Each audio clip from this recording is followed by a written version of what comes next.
35, 355, 0. D'accord? Et après, c'est ça.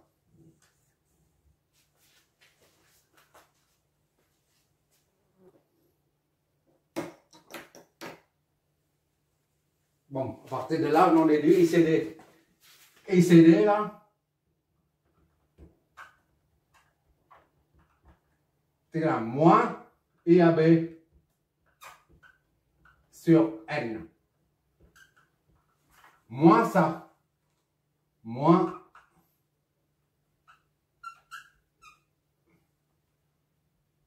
25 racine de 2, 0 sur N, c'est 120 sur 100, 600. D'accord? Qu'est-ce que ça nous donne?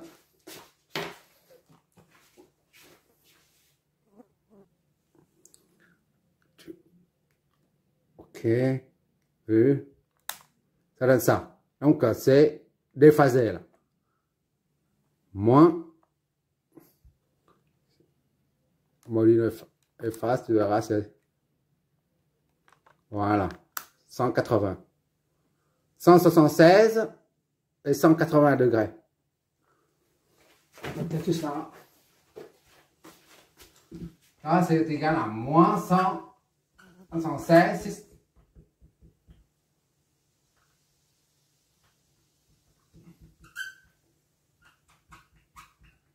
180 degrés. Donc, I, CD, est égal à 180 degrés. Voilà. Ça, c'est ampère.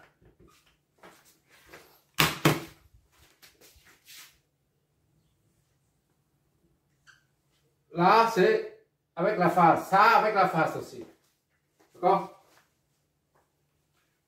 Bon, on va se servir de la loi des nœuds à ce niveau-là, au nœud A. On a V1, I2, I1 plus I2 est égal à I0. Tu vois des nœuds là?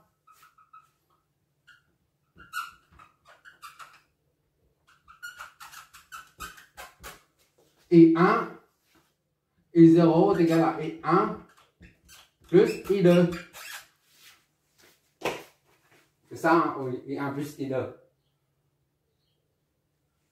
C'est-à-dire, I0 c'est égal à IAB plus ICD. I1 c'est IAB plus ICD. C'est 3. Ou ça, si tu préfères, c'est la même chose, d'accord? AB c'est ça, c'est-à-dire 25 racine de 2, 0, plus ça, 176 et 180 degrés. D'accord? Et 0. Tu verras l'utilité des nombres complexes, les phaseurs. Tout de suite, là, tu verras tout de suite l'utilité.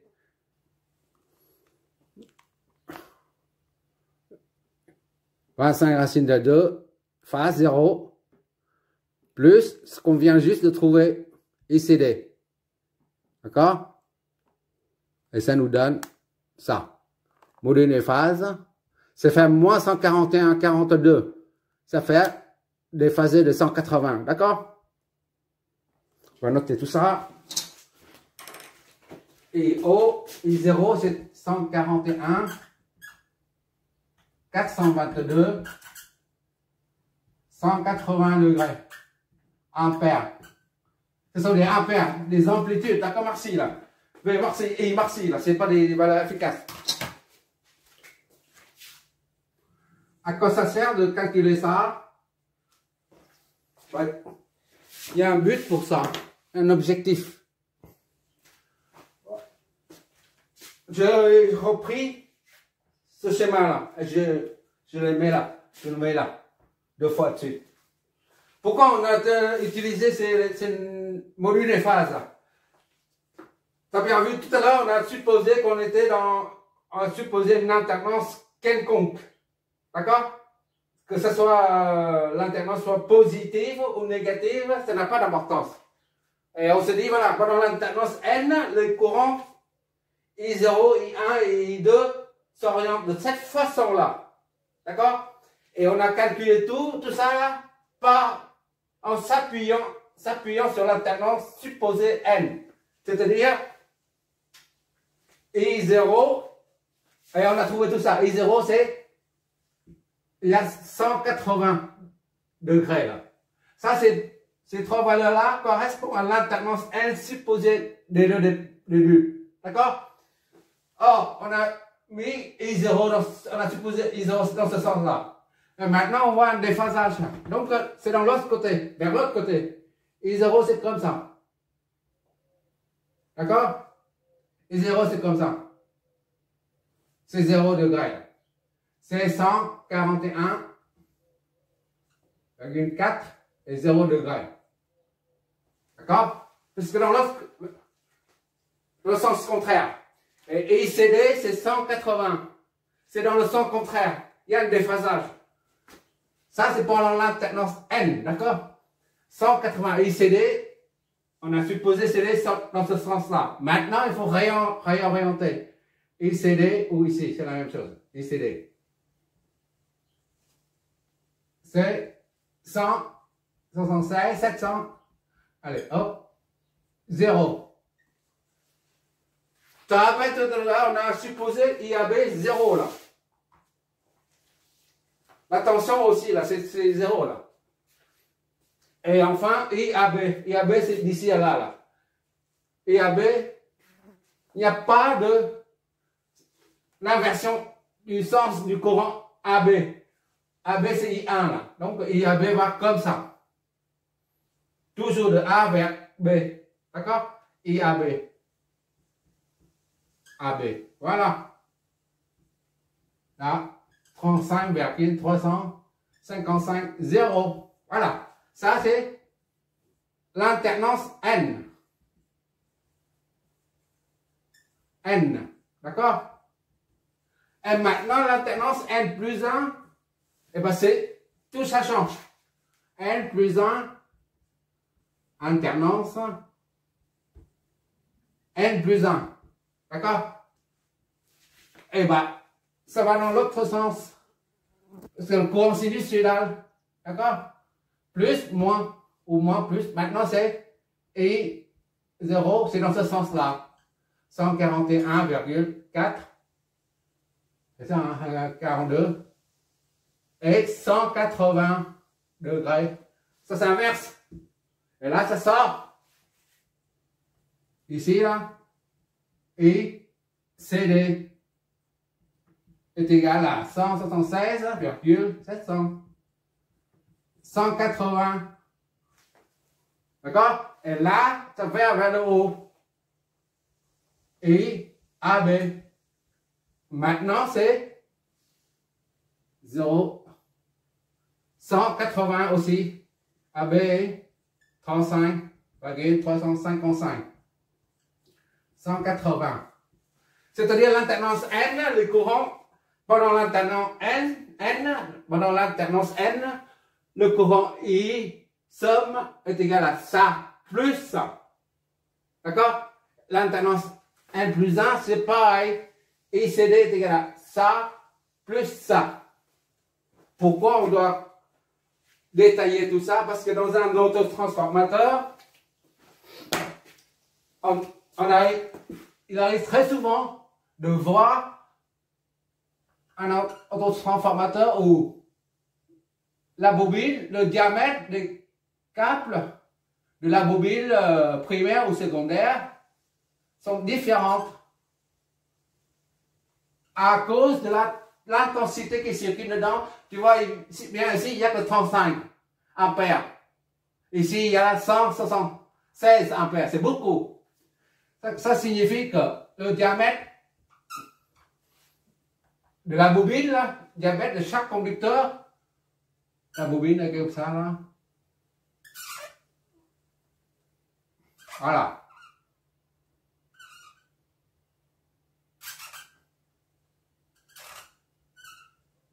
Le diamètre là, ça c'est le diamètre, d'accord? Diamètre de ça est plus important que celle-là.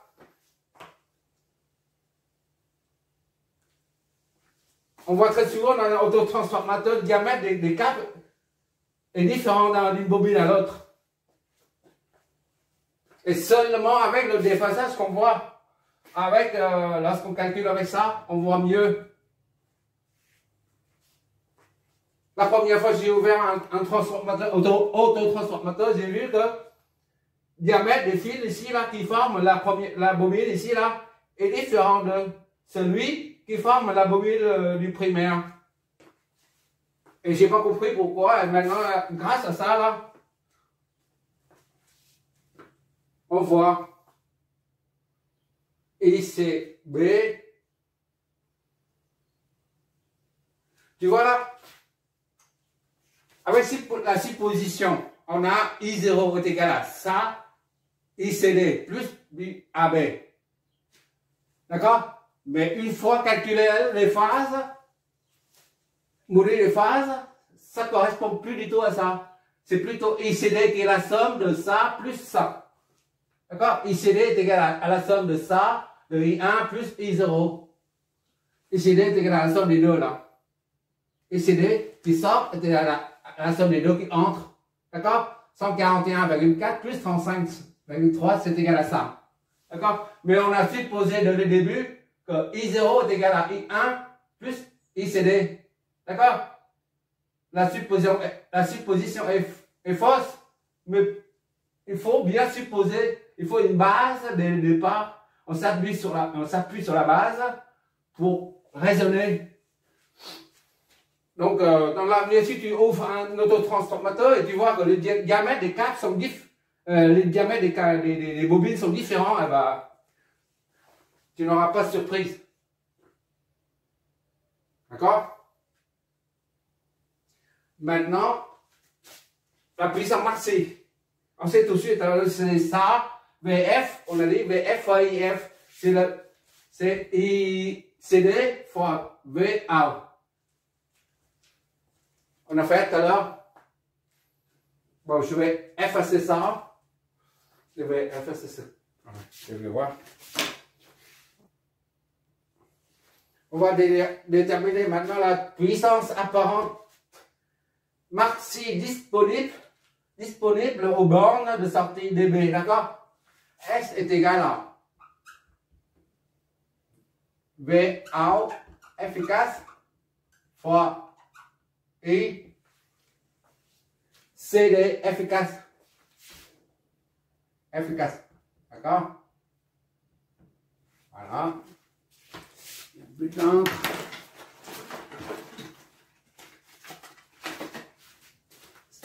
ICD efficace. Ah, c'est misère, c'est la misère. VA efficace, c'est 480 fois ICD efficace. ICD, il est où? ICD là. 176, 700. Divisé par racine de 2 pour avoir la valeur efficace. D'accord? Donc, qu'est-ce que ça nous donne? 480 divisé par 76 divisé par racine de 2. Voilà. Oh, froid.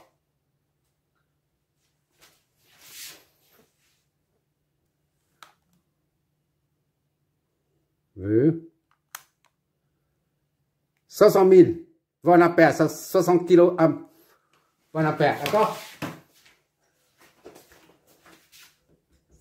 500 000 volts ampères. S admissible et donc admissible 500 kV. Voilà. Pour répondre à cette question-là, la puissance apparente maxi. On va bien la puissance apparente c'est tension efficace fois inefficace. D'accord? Il n'y a pas de déphasage. On ne tient pas compte de déphasage. Le déphasage permet de faire la somme des courants.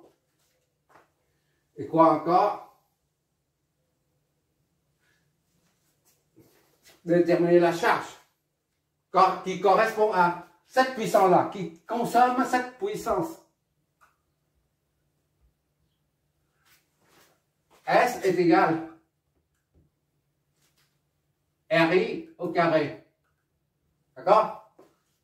RI au carré. Et c'est ICD qui va dans la charge. C'est ICD là, qui va dans la charge. ICD.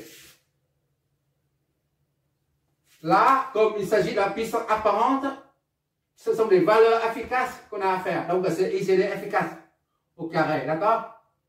Donc, R est égal à S sorti là. S sorti. Ça, c'est S admissible. Admissible, voilà. F admissible divisé par ICD au carré. Au carré. Soit 60 divisé par ICD.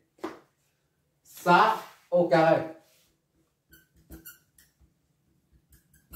Racine de 2. D'accord? Tout ça au carré. Donc, R.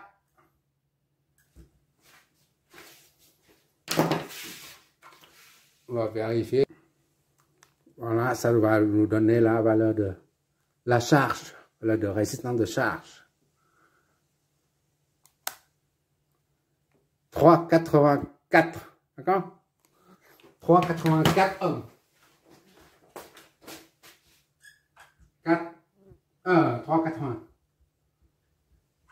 4 ohms. Qu'est-ce que ça signifie, cette valeur-là, en fait? Plus la résistance est petite, plus le courant qui la parcourt est grande. Quand la résistance devient de plus en plus grande, l'intensité du courant ICD diminue. Et quand la résistance devient infinie, il n'y a plus de courant. D'accord? Donc ça signifie que la charge maxi qu'on peut mettre dedans, là, R doit être pour ne pas surchauffer. Surchauffer, ça c'est comme ça, 2F. Surchauffer le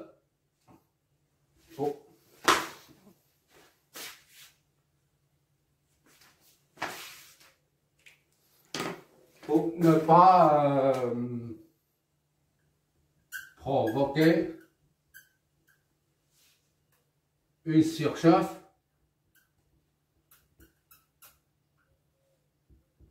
excessive des deux enroulements du transformateur.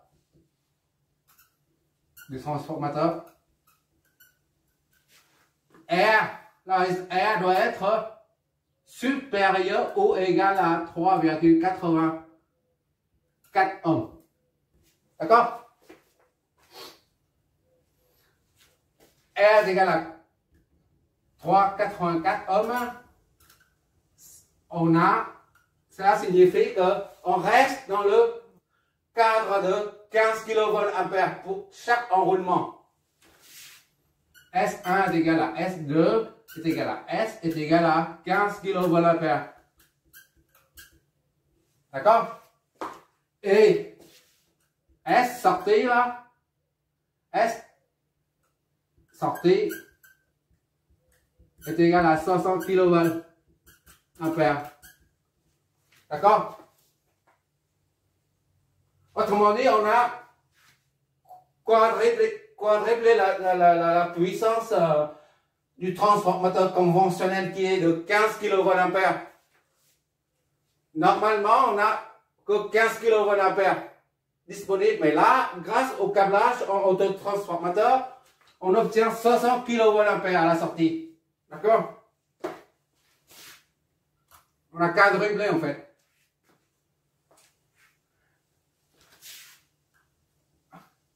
Si R est égal à 1 par exemple, si inférieur à 3,84 ohms,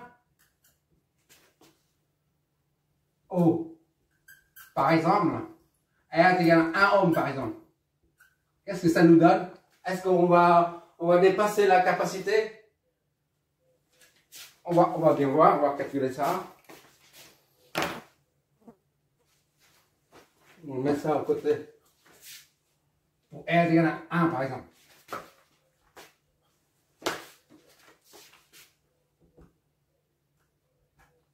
R est égal à 1 ohm. Alors, on a là. C'est un rapport de 3, puisque R est égal à 1, ça signifie qu'il y a un rapport de 3,84. R est égal à 3,84 ohms.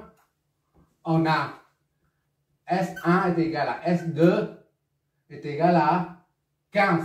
D'accord? Kilovoltampères. Et la sortie, S sortie est égal à 60 kVA. Ça, j'ai juste recopié en haut.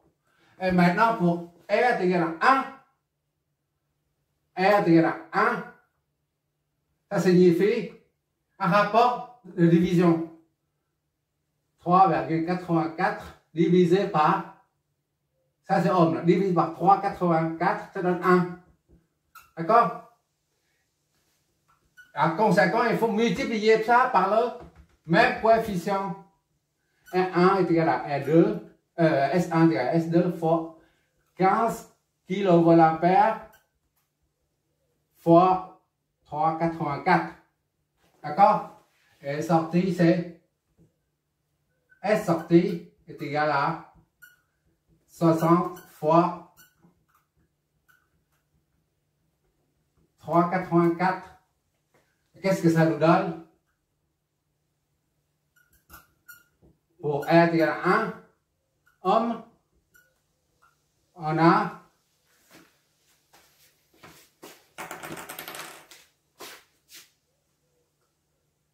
15 fois 3,84.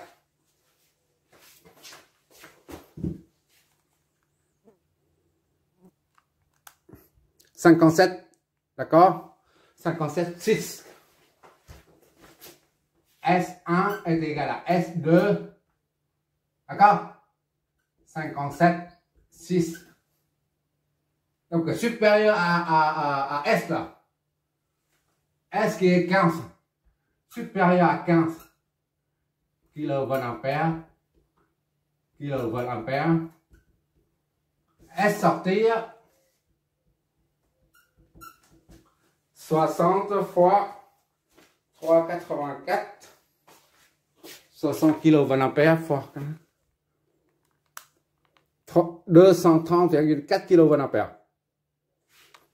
230,4 kVA. Qu'est-ce que ça signifie? Ça signifie que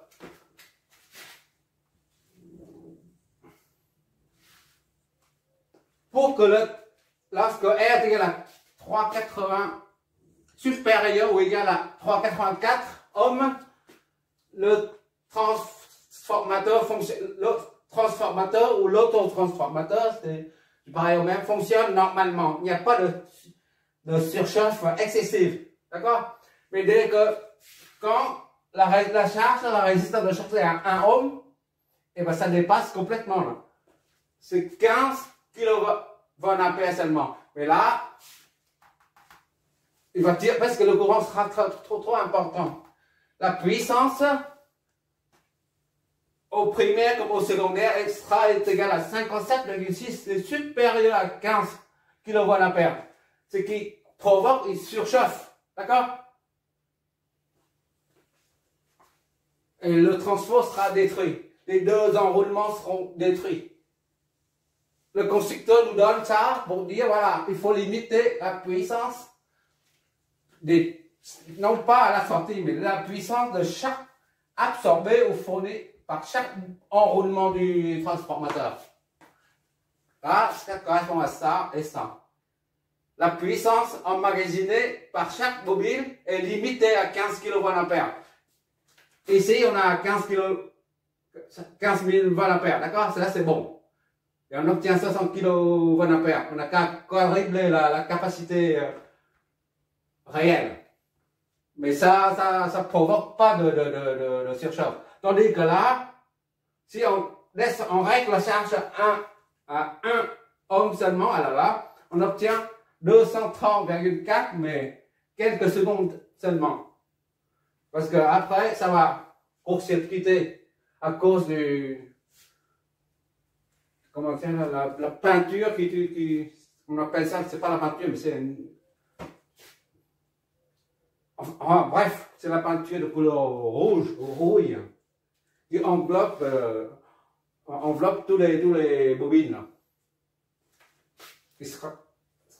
Les bobines seront grillées à cause des 57,6 qui est supérieur à 15 kVA fixé par le constructeur. D'accord? Voilà, à mon avis, tu as bien assimilé le truc. Comment faire pour en déduire? Primo, c'est là les courants. Là. Donc, au début, on a supposé I0 est égal à I1 plus I2. Mais en fait, à la fin, grâce au modèle des phases, on trouve que I1 et I0 est égal à ICD. C'est plus pareil, d'accord? Et c'est la raison pour laquelle, chaque fois que tu ouvres un autotransformateur, tu regardes bien les bobines, tu verras que le diamètre sont pas les diamètres sont pas les mêmes. Et pour cause, d'accord?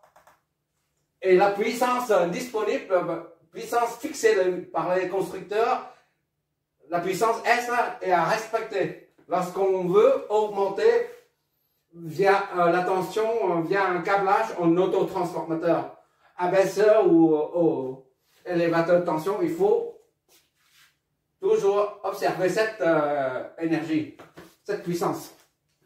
On va faire un deuxième avec deux sources, d'accord? On va faire un deuxième avec deux sources de tension différentes.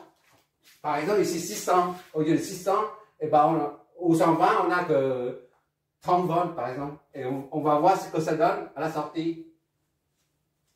D'accord?